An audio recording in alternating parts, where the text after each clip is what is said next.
Welcome to the Expanding Worlds podcast. I'm your host, Deborah Caldo.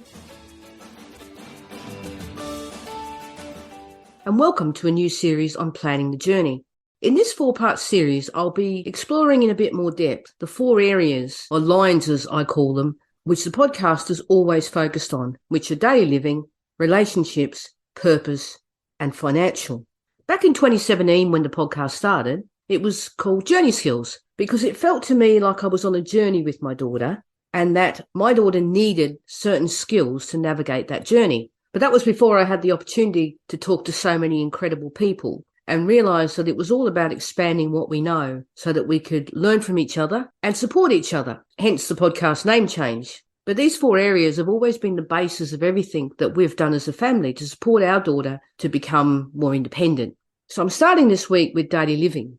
Daily living skills are so fundamentally part of our children's future independence and their ability to live without us. And I think it's also important to recognise that this is also about their dignity. I only actually heard this term dignity of risk recently, and it really stuck with me because it feels that the more my daughter does for herself, the more her confidence grows, the more she feels in control of her life. And with that comes that sense of dignity, of her not being dependent on me.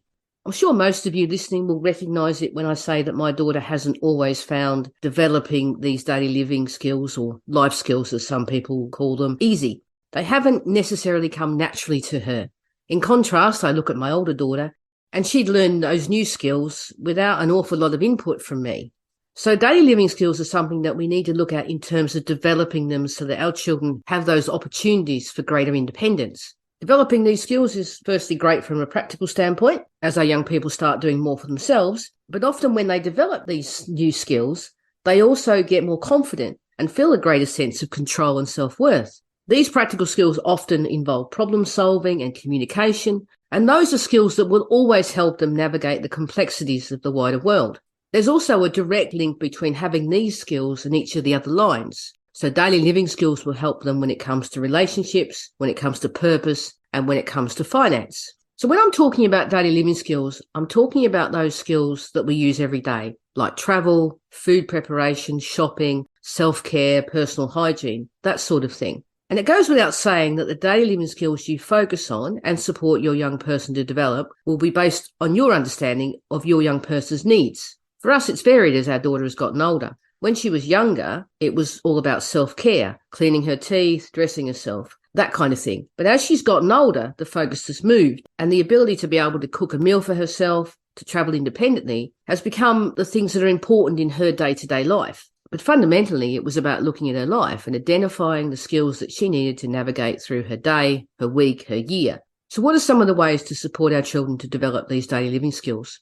One really useful tool that I've used is scaffolding. And you may have heard of this term before. Scaffolding, as the name suggests, is about building a support around a task and then going through each step of the task and taking away the scaffolding over time, letting the young person do more and more for themselves. The scaffolding is removed as each part of that task is mastered. And one part of scaffolding is looking at the ways that we can show our children what to do. And this is about modelling behaviour. Now, there are different ways to do this, and whether it's a good or bad option, depending where you sit on this one, YouTube and other platforms like it can be a good place to start.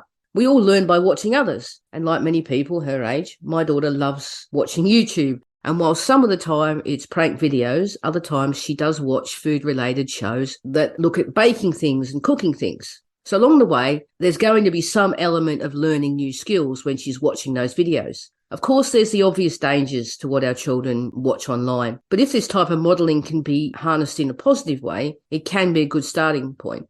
In some ways, this is also about motivation. The more motivated our children are to do something, the more likely they are to persevere. So tapping into this way of learning can do some of the groundwork. But of course, most of us learn from actually doing, and this is where scaffolding really comes into play. Once you've decided on a specific daily living skill that you want your child to master, it's about building the scaffold around that task that will work for them. And a good place to start is by going through the what, why, where, how, who, when questions. Let's start with what. What do they already know? If they have a limited knowledge of a task, then the scaffold will need to cover the whole task. Whether it's a small task or a large task, you'll need to be able to support them for every element of it.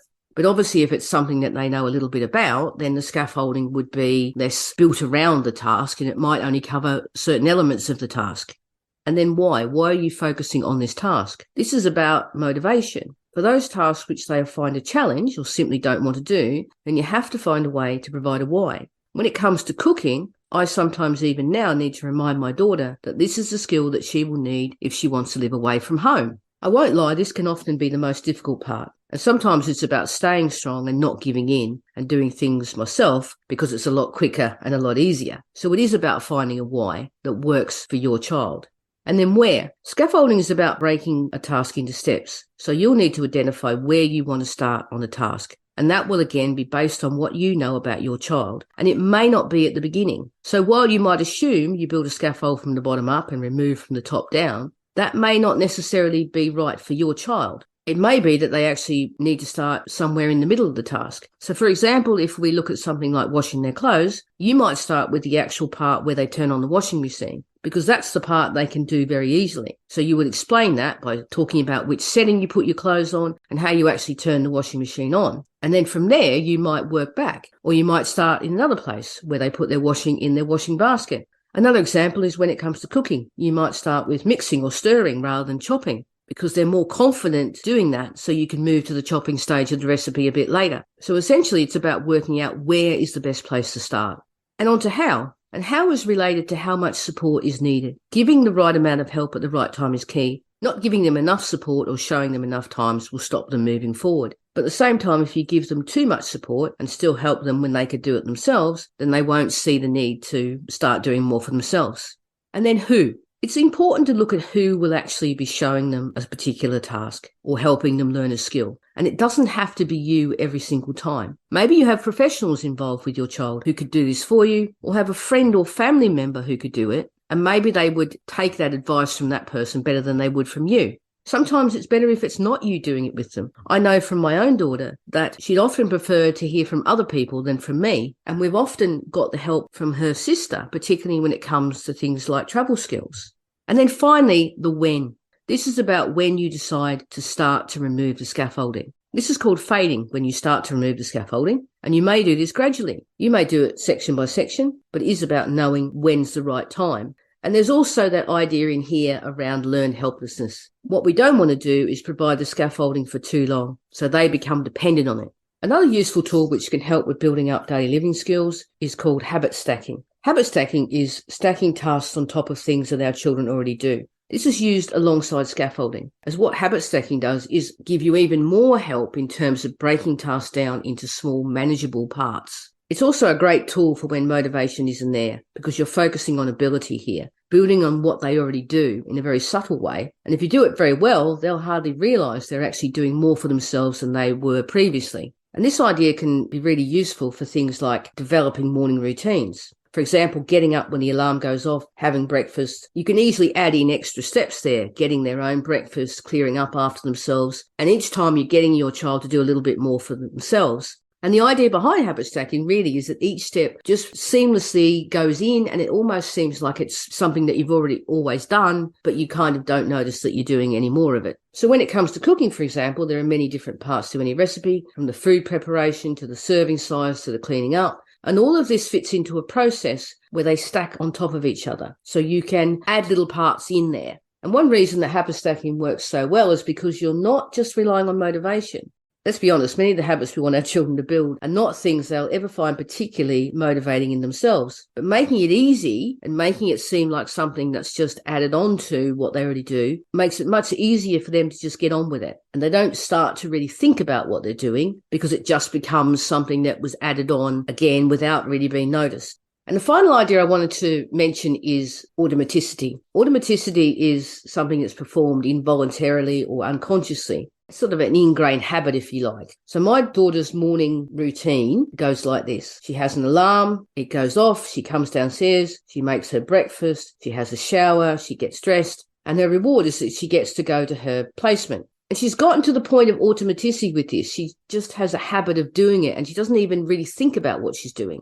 But how did we get her to this automaticity? Well, habits are built through learning, repetition, and practice. And learning is, as I've talked about, achieved using something like scaffolding. But once we learn something, we need to repeat it, because when we learn something, new connections form between neurons in our brain, and those connections are strengthened and reinforced whenever we do that activity over and over again. The final piece is practice. Now, practice may seem like repetition, but they are in fact very different when it comes to forming habits. Repetition is very much about the reinforcing. When we learn something by repetition or rote, it doesn't always get ingrained. I've seen my daughter learn things at school through rote learning and then promptly forget them a month later. So she got through the learning and repetition stage, but not got through to the practice stage. So the connections were strong enough that they were embedded and she couldn't forget it. So practice is about doing things, but in different contexts. So, for example, chopping up an onion, it's not enough to simply get our children to repeat cutting up an onion for a recipe. Process needs to be embedded so that when it comes to another recipe that requires an onion, then the process can be called upon so they can remember what they did. It's automatic. So they know how to cut up an onion regardless of the recipe, regardless of where they are. Think about how you can look in your refrigerator and you can make something out of what's there. And this comes through practice, through cooking in different contexts at different times, in different places. You just have these automatic skills that you can call upon. And that's the stage we wanted to get to for our daughter. She needs these type of skills to be really embedded because they're the kind of skills that she's going to need if she's going to live independently. And automaticity in its simplest form is about developing routines. We used to do this with written lists, but now she's more able to do things for herself. She manages a lot of this with alarms on her phone. And as time has gone by, she is less reliant on the alarms most of the time. Obviously, there's those 1 or 2 days when she still needs a bit of a prompt. So each week, she will automatically do her own washing on set days and change her bedding once a week, iron her work shirts on a Monday night. And even if we're not fans of schedules in this, we all know that they help us function better and we are less likely to forget things. So developing daily living skills is about finding the right approach to teach the skills. Techniques to help learn new skills like scaffolding and habit stacking can be really helpful in terms of providing a framework or a way to teach the skills to our young people. Daily living skills, when it comes to the 4 lines, is where I think we can have the most influence, and actually the area that has the most immediate impact on our young people's lives and on our lives, to be honest. And I want to come back to where I started. This is also about dignity.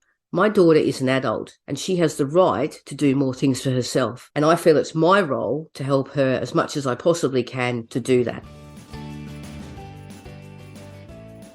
Thanks for listening. I hope you got some insights into why developing daily living skills are so important and maybe even some ideas that you can use. Next episode, I'll be focusing on the relationships line. And of course, I'd love to hear how you help your young person develop daily living skills. I'm always keen to share new ideas, to hear new ideas, to build on what other people have learnt. And you can get in touch with me on email, deborah@expandingworlds.com, or message me online at Deborah Caldo.